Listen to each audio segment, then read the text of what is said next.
प्रमोदय खाखा, अब तक तो आपने ये नाम सुन ही लिया होगा। एक ऐसा शख्स जो कि महिला एवं बाल कल्याण विभाग में था और उस पर यह जिम्मेदारी थी कि बच्चियों का संरक्षण करेगा, उनकी सुरक्षा करेगा, बालकों की सुरक्षा करेगा। लेकिन यहाँ पर उल्टा होता है।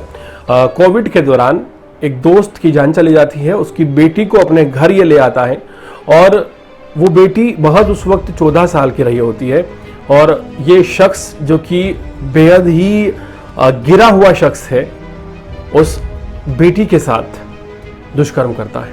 हैरत इस बात की है कि इस शख्स की अपनी एक 21 साल की बेटी है और एक बेटा भी है उतनी ही उम्र का, और इस शख्स को बिल्कुल शर्म नहीं आती। अब सोचिए कि जो अधिकारी लेवल के लोग हैं वो अगर इतनी घिनौनता करते हैं, इतना ज़्यादा गलत किसी बच्ची के साथ करते हैं, तो जो लोग जिनकी मानसिक प्रवृत्ति अपराधियों वाली है वो महिलाओं को दिल्ली में किस दृष्टि से देखते होंगे। और सोचिए कि एक बार भी उस शख्स को शर्म नहीं आई कि इस बच्ची का पिता अभी अभी गुजरा है और वो मेरे घर शरणार्थी बनकर आई है, तो मुझे उसको सहानुभूति देनी चाहिए, ना कि उस मौके का फ़ायदा उठाना चाहिए। यहाँ पर हैरत इस बात की है कि सीमा जो कि प्रमोदय खाखा की बीवी है वो भी पूरे अपराध में शामिल नजर आ रही है। वो पिल्स दे देती है और अबॉर्शन करवाने की बात कहती है।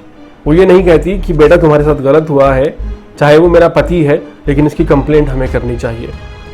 सिर्फ अपनी एक झूठी इज्जत को बचाने के लिए, अपना एक रुतबा बनाने के लिए लोग कितना गिर जाते हैं, ये दिल्ली में देखने को मिल रहा है। और शायद लड़की की बातें सामने ना आती, और जिस तरह से बार बार लड़की को पैनिक अटैक आया और 2 से 3 साल के बाद ये पता चला कि पैनिक अटैक आने की वजह जो है वो एक दुष्कर्म है जो लड़की के साथ किया गया था जब वो मात्र 14 साल की रही थी। लोग तमाम सवाल पूछ रहे हैं कि अब लड़की को क्यों याद आया, पहले क्यों नहीं बोली, पहले बोलती, और तमाम तरह की बातें हैं। लेकिन आप सोचिए 14 साल के बच्चे की मानसिक स्थिति क्या होती है। 14 साल की लड़की के साथ अगर एक बाप की उम्र का शख्स जो कि बाप का दोस्त हो इस तरह से दुष्कर्म कर दे, तो क्या वो बोल पाएगी? उसकी मानसिक स्थिति इतनी ज़्यादा खराब हो जाती है कि उसको पैनिक अटैक यानी कि दौरे पड़ने लग जाते हैं। और ऐसी ही सिचुएशन में कई माँ बाप क्या करते हैं आप समझिए, अपनी बेटियों को ओझाओं के पास लेके जाते हैं, बाबाओं के पास लेके जाते हैं, दरगाहों पे, मंदिरों में लेके जाते हैं कि इसे शायद कोई ऊपरी चीज़ ने पकड़ लिया है, लेकिन कभी जानने की कोशिश नहीं करते कि आखिर ये पैनिक अटैक आ क्यों रहा है। उसके पीछे की वजह ये होता है कि वो बच्चियां ना ही अपना दर्द किसी को बता सकती हैं, ना वो कह सकती हैं, ना वो सह सकती हैं। लेकिन सच कभी छुपता नहीं है और ऐसे दरिंदों को फांसी से ज़्यादा की कोई सज़ा है तो वो मिलनी चाहिए। एक तो विश्वासघात और दूसरा इतना घिनौना कृत्य, एक बच्ची से रेप, और वो भी जिसका पिता जा चुका है। अब सोचिए कि राजधानी दिल्ली जैसे जगह पर एक ऑफिसर लेवल का आदमी, एक डिप्टी डायरेक्टर लेवल का आदमी अगर ऐसी घिनौनी हरकत करता है तो आप एक अपराधी से क्या उम्मीद रखते होंगे? जानवरों से बदतर, राक्षसों से बदतर ये लोग हैं, और कोई कड़ी से कड़ी ऐसी सज़ा है जो शायद फांसी से भी खतरनाक हो तो इन लोगों को ज़रूर मिलनी चाहिए। शर्मनाक हैं हम, और इस बात पर शर्मिंदा हैं कि हम ऐसे समाज में रहते हैं जहाँ ऐसे लोग आज तक हैं जो कि पिता जैसे एक रिश्ते को ना सिर्फ गंदगी की तौर पर देखते हैं, बल्कि उन्हें सिर्फ एक लड़की नज़र आती है। उन्हें ना इस बात का डर है कि कल को वो पकड़े जाएंगे, ना उनके दिमाग में ये विचार आता है कि उस लड़की के दिल पर क्या बीतेगी, ना उन्हें ये सोचना होता है कि उस बच्चे की इतनी छोटी उम्र में उसके साथ ये ज़बरदस्ती की जा रही है, उस बच्ची की बाकी ज़िंदगी का क्या होगा। इन्हें सिर्फ अपने 2 मिनट के मज़े से मतलब है, फिर चाहे किसी की पूरी ज़िंदगी बर्बाद हो जाए, फिर चाहे कोई पूरी ज़िंदगी अपनी ज़िंदगी पैनिक अटैक में बिताता रहे, चाहे उसे दौरे पड़ते रहें, चाहे उसका शरीर खराब हो जाए, चाहे वो अपनी आत्मा के अंदर से मर जाए, लेकिन इन अधिकारियों को सिर्फ एक ही चीज़ चाहिए, वो है इनका मज़ा। इनके पास बेशुमार दौलत होती है, गाड़ियाँ होती हैं, बड़े घर होते हैं, सभी सुविधाएं होती हैं, लेकिन इनकी इच्छाएं नहीं ख़त्म होती। इन्हें और ज़्यादा चाहिए, इतना ज़्यादा चाहिए कि इनके लिए हर चीज़ एक वस्तु है, एक उपभोग की वस्तु। और इनकी जो लालसा है, जो इनकी लालच है, इनका जो मज़े करने का जो नज़रिया है वो बढ़ता जाता है। इन्हें हर चीज़ में मतलब ढूंढना है। कहने को ये लोग बहुत अमीर हैं, पैसे वाले हैं, सेटल्ड हैं, लेकिन इनकी आत्मा मर चुकी है। ये अगर किसी को 1 रुपया भी देते हैं तो उससे कोई मतलब चाहते हैं, उससे अपना कोई मतलब निकालना चाहते हैं। और यहाँ पर शर्मनाक बात ये है कि ऐसे 1-2 अधिकारी नहीं हैं।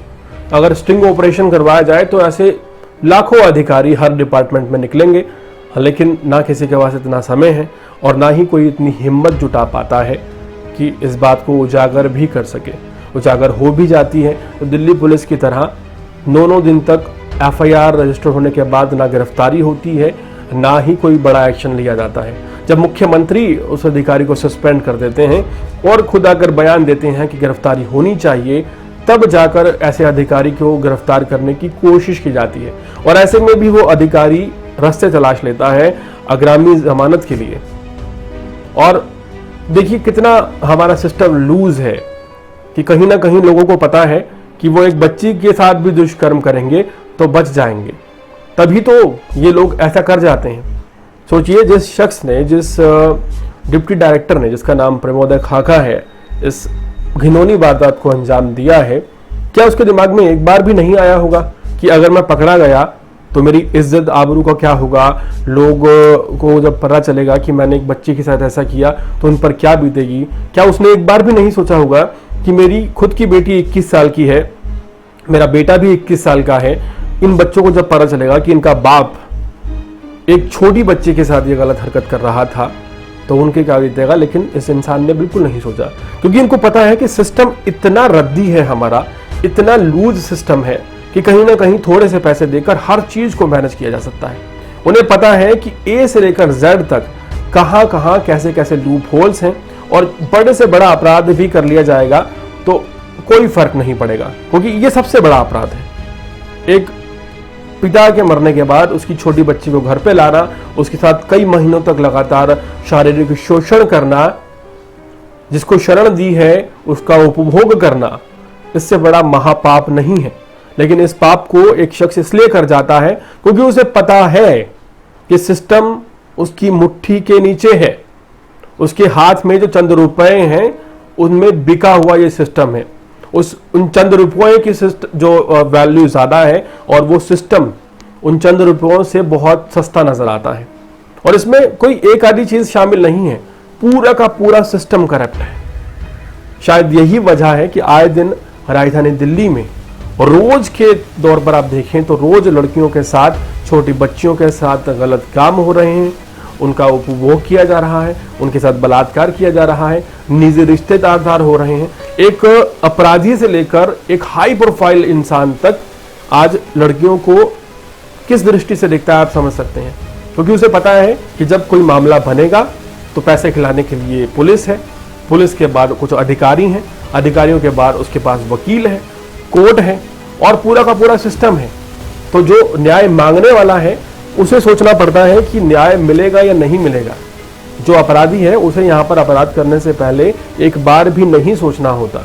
और यही कारण है कि प्रमोदय खाखा जैसे लोग उच्च पदों पर विराजमान हैं और वहाँ बैठकर निर्देश देते हैं, फेसबुक पर प्रोफाइल लगाते हैं, ये दिखाने की कोशिश करते हैं कि वो बहुत अच्छा काम बच्चों के लिए कर रहे हैं, महिलाओं के लिए कर रहे हैं। लेकिन इन खोखले लोगों के अंदर की सच्चाई क्या है? प्रमोदय खाखा जैसे राक्षसों की सच्चाई पूरे देश के सामने आनी चाहिए। और अगर आपके नॉलेज में भी कोई अधिकारी है, चाहे वो जितना मर्जी बड़ा अधिकारी है, कोई नेता है, कोई वकील है, कोई पुलिसकर्मी है, कोई और अधिकारी है, कोई पत्रकार है या कोई भी शख्स है जो किसी बच्चे के साथ, किसी महिला के साथ गलत कर रहा है, तो फर्ज आपका भी बनता है कि आप सिस्टम की परवाह ना करते हुए आवाज़ बुलंद करें और इन सभी लोगों को न्याय मिलना चाहिए। खासकर उन बच्चियों को तो न्याय मिलना ही चाहिए जो 9वीं 10वीं क्लास में पढ़ती हैं। उनके साथ इस तरह की घिनौनी वारदात को आए दिन अंजाम दे दिया जाता है। इस पूरे सिस्टम को दोषी कहने से, सिर्फ ये कह देने से कि सिस्टम गलत है, हमारी जिम्मेदारी ख़त्म नहीं होगी। अगर समाज को बेहतर करना है, अपनी बेटियों के लिए, अपनी बहनों के लिए, अपनी माँओं के लिए सुरक्षित बनाना है, तो शुरुआत हमें ही करनी होगी। दंगे करने से ज़्यादा बेहतर है कि आप सिस्टम के खिलाफ आवाज़ उठाएं, सिस्टम में जो गलतियां हैं उन्हें सुधारने की कोशिश करें और ऐसे लोगों को बख्शा ना जाए, इस तरह की कसम उठानी चाहिए। हर नागरिक को ये हमारा फ़र्ज़ बनता है। और पूरे मामले पर आप क्या राय देना चाहेंगे कमेंट सेक्शन में ज़रूर बताइएगा। और इसी तरह के ताज़ा तरीन अपडेट जुड़े रहने के लिए हमारे चैनल को सब्सक्राइब करें।